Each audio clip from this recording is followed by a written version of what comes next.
the bloodthirsty vampire finally get the much-needed bathroom break after 125 years?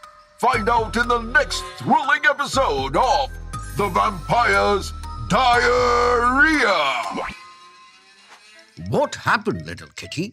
Why so scared? Now I could use the loo. Vampire will come. Don't worry, little kitty. This is just a fictional TV show. But vampire... Perhaps they exist, or perhaps they don't. However, one thing is certain. We will uncover the truth in today's episode as we tackle the burning question. Are vampires real? Zoom in. In the shadows of the night, where darkness and mystery intertwine, a pale figure emerges, fangs gleaming and eyes fuming with greedy hunger. It's none other than the legendary vampire, who in most stories is believed to be evil beings that come back from the dead to bite someone who then turns into a vampire. But frightening question is, where did this captivating folklore begin? Well, the roots of the earliest vampire legends can be traced back to ancient Mesopotamia, where stories of anthropomorphic, bird-footed, blood-drinking spirits called Lilitu or Lilith roam the night. These age-old beliefs later gave rise to various stories that spread across the region. But the vampires as we know it today gained prominence in Slavic folklore, where vampires were described as undead creatures who rose from their graves at night to seek the blood of the living. They have the ability to transform into bats, control minds, and feared the sunlight. These stories captivated the imaginations of generations to come, but it was yet to become a significant part of our pop culture. And then entered Bram Stoker with his classic novel, Dracula, published in 1897, and introduced the world to its iconic vampire, Count Dracula, a tall, elegant figure dressed in dark clothing, known for his pale skin, sharp fangs, and mysterious charm that draws his victims towards him. The popularity of Dracula catapulted vampires into a realm of mainstream literature and forever cemented vampires as captivating figures of the night. Later, these creatures flew from the pages of literature and entered the silver screen to evolve further with classic movies like Nosferatu, which brought vampires to life and made them symbols of desire and eternal youth, captivating audiences of all ages. Then in recent times, the legacy of vampires expanded further with the popular Twilight Saga series that captured millions of hearts. But again, is there any truth to the existence of these bloodthirsty creatures? Well, let's not forget the inspiration for these fictional characters comes from the real vampire bats that feed on the blood of other animals. These real-life bloodsuckers remind us that nature itself holds fascinating and sometimes spooky surprises. But at the same time, always remember to separate fact from fiction, as there is no scientific evidence to prove the existence of supernatural vampires depicted in the stories. So embrace the mystery, embrace the legends, and may your encounters with vampires remain limited to the domains of imagination and entertainment. Trivia time! Did you know each night vampire bats drink about half their body weight in blood? Yes, they primarily feed on the blood of livestock such as cows, horses, pigs, and even humans in rare cases. To know more about bats, check out our other videos on them. Plus, share this video with your loved ones and let us know how many people you shared it with by emailing us on peekabookidsfeedback@gmail.com. Hope you had fun today. Until next time, it's me, Dr. Binox, zooming out. Just take this medicine and your diarrhea will be fine. Never mind. Oh no! I think it's a chupacabra! Well, I think it was just the wind. No, it's the chupacabra for real! Well, to uncover the truth behind this modern-day creature, let me unveil the mystery of Chupacabra. Zoom in!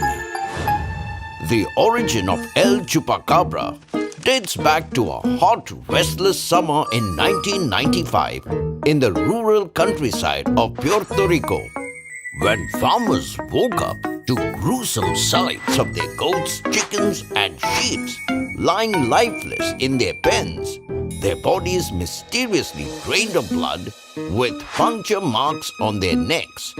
The townspeople were horrified. What kind of creature could do this? This sparked rumors, and the answer came in whispers. El Chupacabra, they called it. The name derived from the Spanish words chupar, to suck, and cabra, goat, hinted at its alleged feeding habits. But no one knew where it had come from or why it had appeared now. According to early witnesses, El Chupacabra was unlike anything anyone had seen before. Eyewitnesses' accounts described a bipedal creature standing 3 to 4 feet tall with bat-like wings, glowing red eyes, and spikes running down its spine. It had leathery reptilian skin and sharp fangs designed for draining the life from its prey. Some claimed it moved with an unsettling, jerky grace, hopping like a kangaroo through the fields, always vanishing before anyone could get too close. Fear spread quickly, and locals locked up their animals at night. But it did little to stop the attacks. The Chupacabra would strike silently under the cover of darkness, leaving only lifeless bodies in its wake. Villagers began to speculate that the creature wasn't of this world. Some believed it was the result of secret government experiments, a mutant that escaped from a lab. Others thought it was an alien that had crash-landed in Puerto Rico, an extraterrestrial predator roaming the forests and mountains. The story of El Chupacabra quickly caught fire, spreading beyond Puerto Rico to the rest of Latin America and even the United States. Soon reports of similar creatures attacking livestock surfaced in Mexico and the southern US. The Chupacabra, once a local terror, had now become an international enigma. But as quickly as it emerged, doubts began to surface.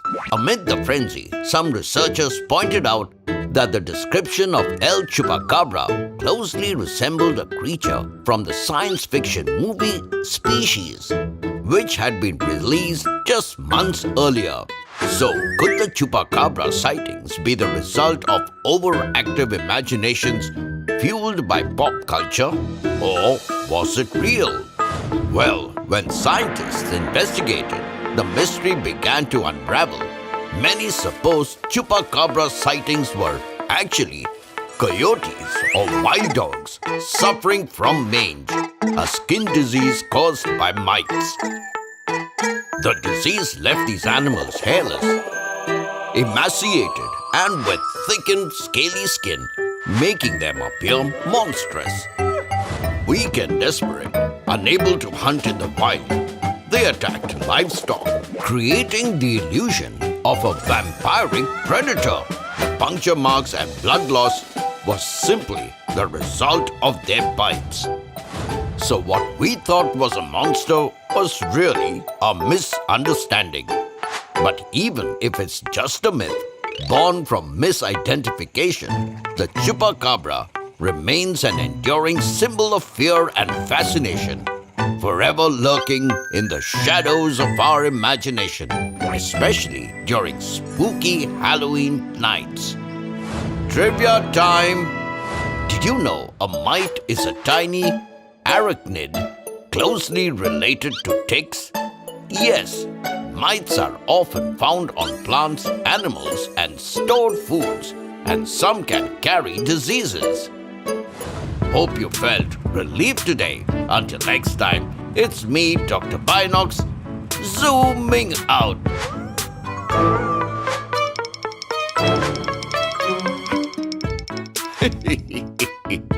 Never mind.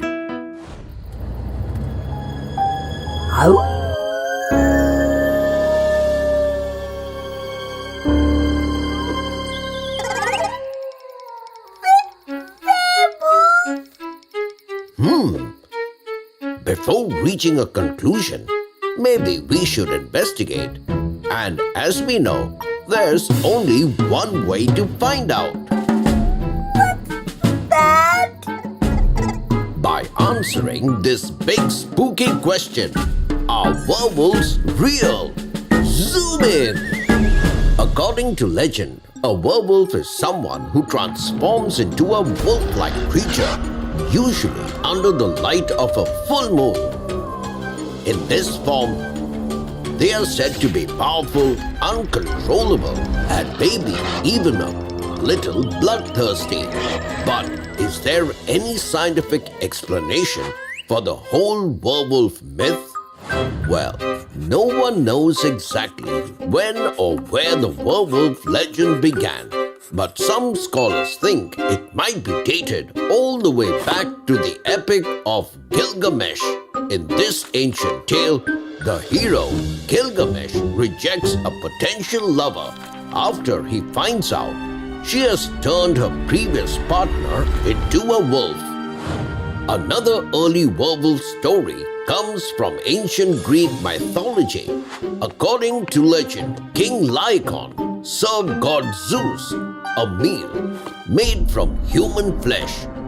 This angered Zeus, who turned Lycaon into a wolf as punishment. This likely helped shape the werewolf myths that followed. In Norse mythology, there's a tale about a father and son who discover magical wolf furs that allow them to transform into wolves for 10 days at a time. Stories like these spread across Europe, and by the Middle Ages, fear of mysterious werewolves was so fervent that in some places people were even put on trial because they were suspected of being werewolves. These tales have fascinated us for so long that even today, werewolves are a staple in pop culture. You'll find them everywhere, from classic horror films like The Wolfman to Michael Jackson's Thriller video and recent hits like The Twilight Saga.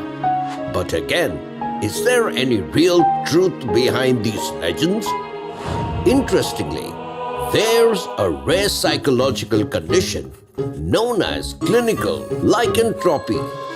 This is a type of delusion where a person truly believes they are transforming into an animal, most often a wolf.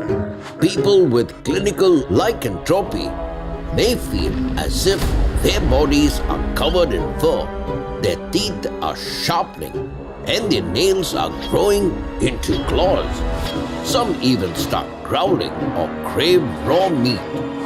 And believe it or not, since 1850, around 13 documented cases have matched this description.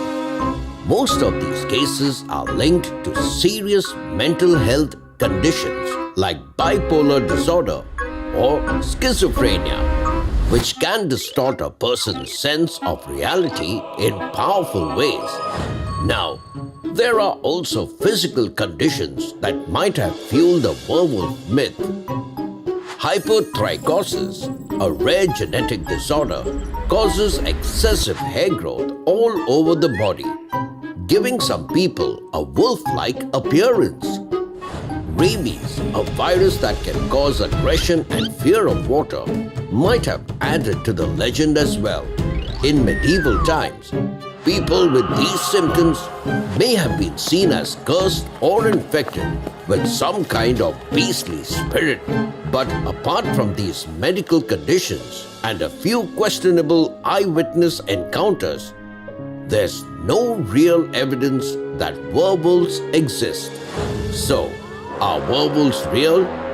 Not in the way folklore describes, but human imagination, along with some rare medical conditions, has kept the werewolf legend alive. And who knows, on the next full moon, maybe some part of you will wonder if something is lurking in the shadows. Trivia time! Did you know the word lycanthropy comes from the Greek word lykos, meaning wolf, and anthropos, meaning human? Yes, originally it referred to the mythological transformation from human to wolf. But today, it also describes the rare psychiatric condition. Sketching time! Today's sketch of the day goes to Hakshada. Hope you felt relieved today. Until next time, it's me and Kitty zooming out.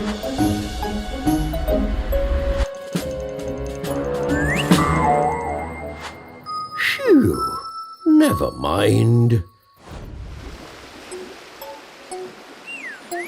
Oh, what are you looking for, little kitty? Kitty searches Loch Ness Monster. Well, I think we must work together with our lovely audience to reveal this mystery by answering a monstrous question. Could the Loch Ness Monster be real? Zoom in!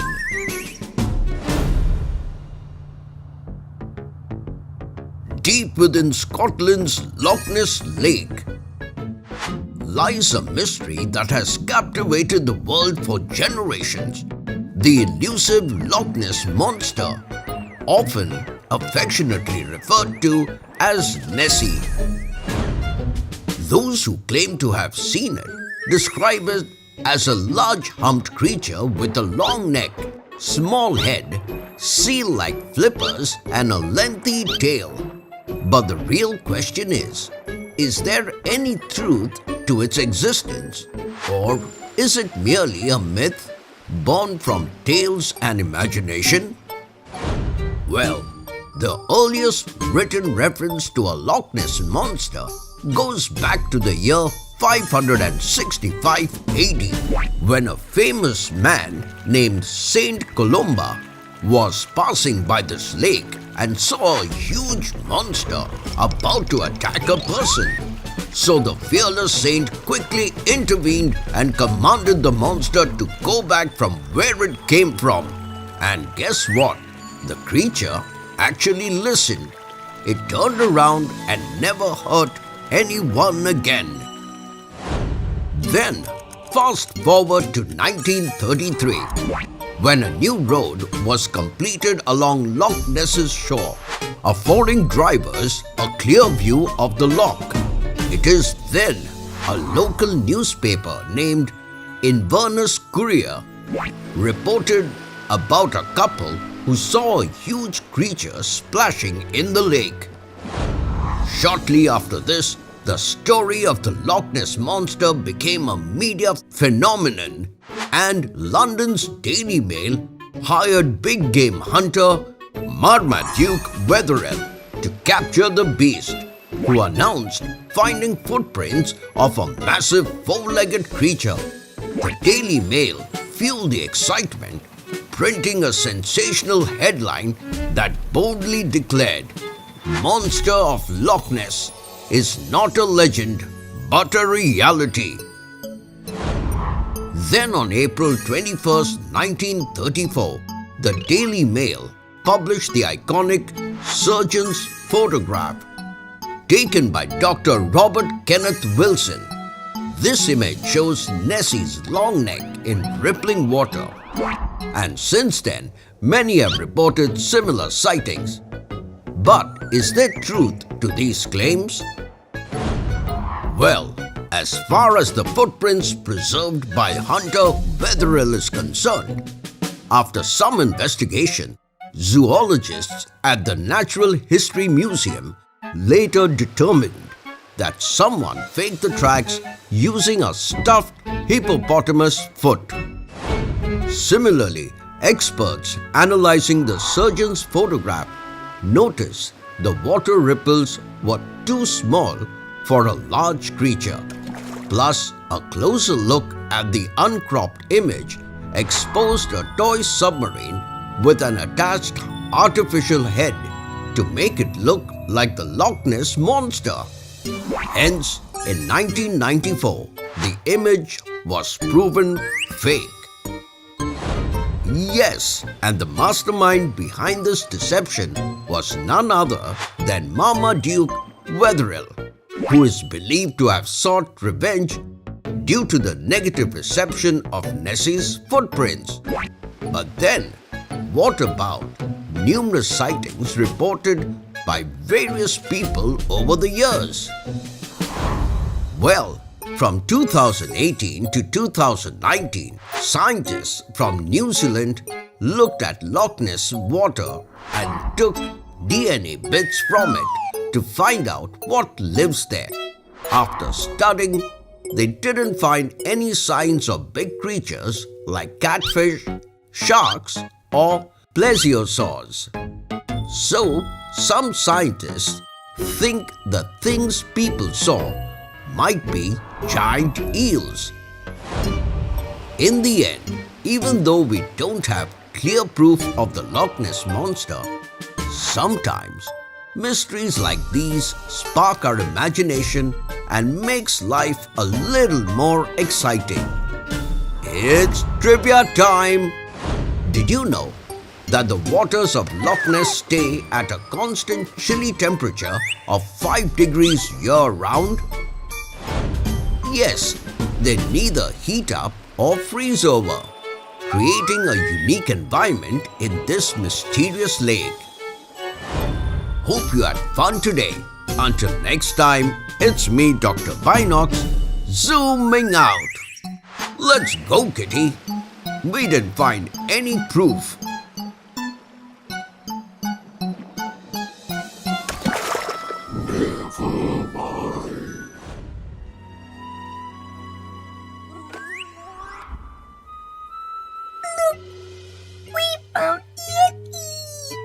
Oh, that's a good piece of evidence, little kitty. But we will need more than just this footprint to prove its existence. What more? That's something we will uncover in today's episode by answering a mysterious question. Could Yeti be real? Zoom in! In the towering peaks of the majestic Himalayas, through the icy winds and snow-covered slopes, blows the mythical tales of a towering and hairy creature called Yeti, also known as the abominable snowman, who has captured our imagination for ages. But is there any truth behind its existence? Well, the myth of the Yeti began in the ancient folklore of the Himalayan people, who described these creatures to be allegedly around 6 feet tall and very muscular. Weighing between 200 and 400 pounds, it stands upright on 2 legs like a human, though its appearance is more like that of an ape with sharp teeth. It is covered in thick white fur to withstand freezing temperatures. Over time, many tales of encounters with this elusive creature have been passed down through generations.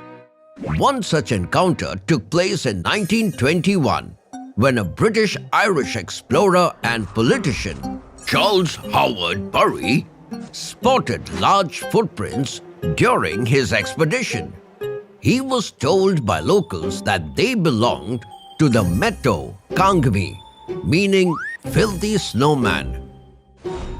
Howard Bury sent the reports of this incident to the Mount Everest Committee, which was subsequently reprinted in newspapers such as London's The Times on 21st October 1921, introducing the Western world to this Eastern legend. Since then, many brave adventurers have ventured into the snowy heart of the Himalayas in search of the truth. They have made fascinating discoveries during their expeditions, including finding mysterious footprints in the snow, hair samples believed to be from the Yeti, and capturing blurry images and videos that continue to fuel the debate. However, skeptics raised valid concerns about the evidence provided as it lacks conclusive proof. They highlight the presence of hoaxes, misinterpretations, and the limitations of relying solely on eyewitness accounts. This raises the question, to whom did the hair and footprints belong? Well, in 2008, scientists in the US examined hair that were claimed to be from a Yeti. After conducting tests, the scientists concluded that the hair, which were obtained from the northeast Indian state of Meghalaya, actually belonged to a species of Himalayan goat known as the Himalayan goral. On the other hand, British scientists conducted advanced DNA tests on the mummified remains of a creature that was hunted around 40 years ago, as well as on a single hair found in a bamboo forest 10 years ago. These tests led them to conclude that the legendary Himalayan Yeti may actually be a hybrid of polar bears and brown bears. They found a 100% match with a sample from an ancient polar bear jawbone found in Svalbard, Norway. The jawbone dates back to 40,000 and 120,000 years ago, a time when the polar bear and closely related brown bear was separating as different species. But then, what about the ancient stories knitted around Yetis? Well, some experts believe that perhaps folktales of Yeti were used as a warning or likely for morality so that kids wouldn't wander far away and they would be always close and safe within their community. But despite the lack of concrete evidence, the locals still believe in the existence of this mystical creature and its folklore, which provide motivational and moral lessons. These stories continue to inspire wonder, curiosity, and exploration, inviting us to delve deeper into the mysteries hidden amidst the snowy peaks. Trivia time! Did you know fossils show that prehistoric giant apes once did in fact roam Asia? Yes, the genus Gigantopithecus consists of massive monkeys whose fossils have been discovered in China, India, and Vietnam. Hope you had fun today. Until next time, it's me, Dr. Binocs, zooming out.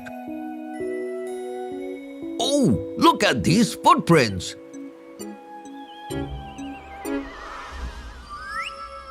Never mind.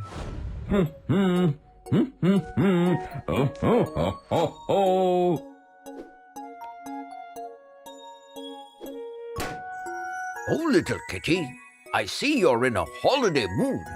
But could you please stop being naughty? No, Kitty having fun. Well, you can have as much as fun as you want. But make sure you don't trouble others, or else it will come to haunt you.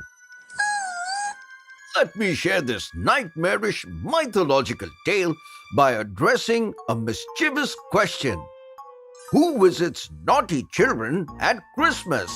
Zoom in! We are all familiar with the legendary story of Santa Claus in his red suit riding his sleigh led by Rudolph's shiny red nose, carrying a sack bursting with gifts for well-behaved kids around the world. But hold on to your sleigh bells, because in the enchanted land of Christmas, there's also a mysterious beast known as the Krampus, a half-goat, half-demon monster bearing horns, dark hair, and a long, slimy tongue. Yes, according to European alpine folklore, particularly in Germany, on the occasion called Krampus Nacht, a day before the eve of Saint Nicholas's feast day, the Krampus checks Santa's gift list to note down the addresses of naughty kids who won't be receiving presents from the cheerful Santa Claus, and that's when the nightmare begins. Then the Krampus goes to the homes of these naughty kids to punish them according to the intensity of their misdeeds.